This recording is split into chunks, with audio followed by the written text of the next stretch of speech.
দিনাজপুরে NRB Islamic life insurance পিএলসির উদ্যোগে মরহুম গ্রাহক মোসাম্মদ মুর্তজা বেগমের মনোনীত উত্তরাধিকারীর হাতে আনুষ্ঠানিকভাবে মৃত্যু দাবির চেক হস্তান্তর করা হয়েছে।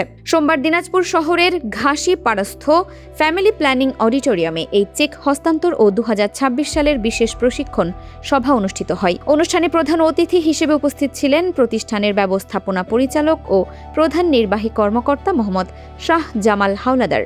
দিনাজপুর বিভাগীয় অফিস ২ এর ইনচার্জ আনোয়ার হোসেনের সভাপতিত্বে এতে বিশেষ অতিথি হিসেবে বক্তব্য রাখেন সহকারী ব্যবস্থাপনা পরিচালক মোহাম্মদ জসিমউদ্দিন, এনআরবি অ্যাডভান্সড ডিভিশনের প্রজেক্ট ইনচার্জ মোহাম্মদ মাহমুদুল ইসলাম এবং সেলস অ্যান্ড মার্কেটিং বিভাগের SEVP মোহাম্মদ হাফিজুল ইসলাম তালুকদার। পরবর্তীতে আয়োজিত প্রশিক্ষণ সভায় শরিয়াহ ভিত্তিক জীবন বীমার গুরুত্ব, গ্রাহক সেবার উন্নয়ন এবং প্রতিষ্ঠানের ভবিষ্যৎ কর্মপরিকল্পনা নিয়ে বিস্তারিত আলোচনা করা হয়।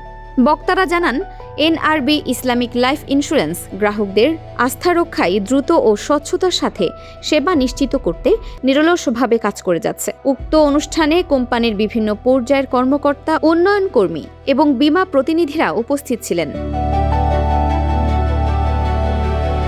ফারহানা নিজাম, দিনাজপুর টিভি।